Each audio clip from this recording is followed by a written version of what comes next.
নমস্কার, আমি Ajita Deb, reiki teacher এবং হিলার।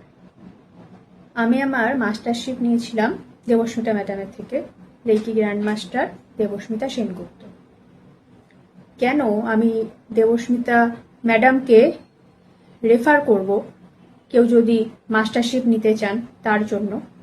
প্রথমত, ম্যাডাম যেই ক্লাসগুলো নেন সেটা 1-to-1 নেন। এর ফলে কি হয় যে রেকি সম্পর্কে আপনার যে কোনো প্রশ্নের উনি সামনাসামনি উত্তর দিতে পারছেন, আপনি ডাইরেক্ট ওনার থেকে যে কোনো জিজ্ঞাসার উত্তর পেয়ে যেতে পারছেন। দ্বিতীয়ত, ম্যাডাম 14 বছরেরও বেশি সময় ধরে এই প্রফেশনের সাথে যুক্ত।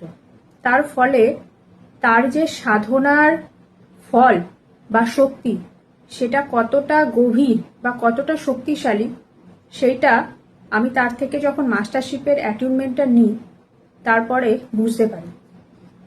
এবং আমি যখন নিজে একজন মাস্টার হিসেবে প্র্যাকটিস শুরু করি, কাউকে অ্যাটিউনমেন্ট দিতে শুরু করি, সেই সময় আমি বুঝতে পারি যে আমার অ্যাটিউনমেন্টগুলো যে এত পাওয়ারফুল হচ্ছে না, তার একটা বড় কারণ কিন্তু ম্যাডাম হয়তো ওই সময় আমার কাছে ফিজিক্যালি প্রেজেন্ট নেই, কিন্তু তার শক্তি কিন্তু আমার কাছে প্রেজেন্ট আছে।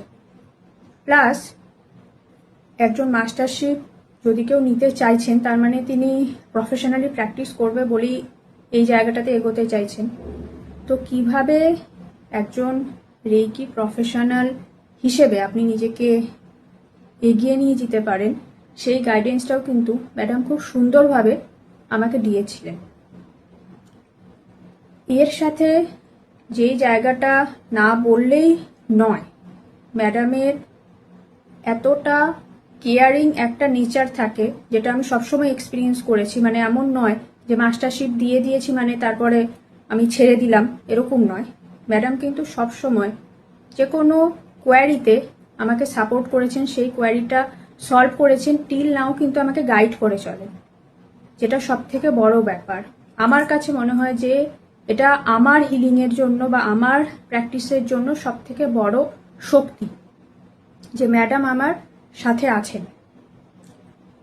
আর আরেকটা জিনিস, ম্যাডাম মাস্টারশিপের পর, অ্যাটিউনমেন্টের পর 21 দিন যেই মেডিটেশন দিয়েছিলেন, তারপরে কিন্তু নিজে আমাকে সামনে দাঁড়িয়ে একজন স্টুডেন্টকে অ্যাটিউনমেন্ট দেওয়া করিয়েছিলেন ম্যাডামের সামনে, যে আমি অ্যাটিউনমেন্টটা দিতে পারছি কিনা। তো এই বিষয়গুলোই না কোথাও ম্যাডামকে অন্য জনের থেকে আলাদা বানান, যে আমি নিজেও কৃতজ্ঞ যে আমি ওনার মতো একজন টিচারকে পেয়েছিলাম আমার জীবনে। হয়তো সেই জন্যই আমি এটা সবসময় ম্যাডামকেও বলি যে সেই জন্যই আজকে আমি হয়তো এই ভালোভাবে প্র্যাকটিসটা করে যেতে পারছি। তো এই এক্সপিরিয়েন্সটা আপনাদের সকলের সাথে শেয়ার করলাম। আপনারাও রেকি মাস্টারশিপ যদি নেবেন ভাবেন, সেই ক্ষেত্রে অবশ্যই আমি বলবো দেবস্মিতা ম্যাডামকে আপনাদের ফার্স্ট চয়েস হিসেবে রাখবেন।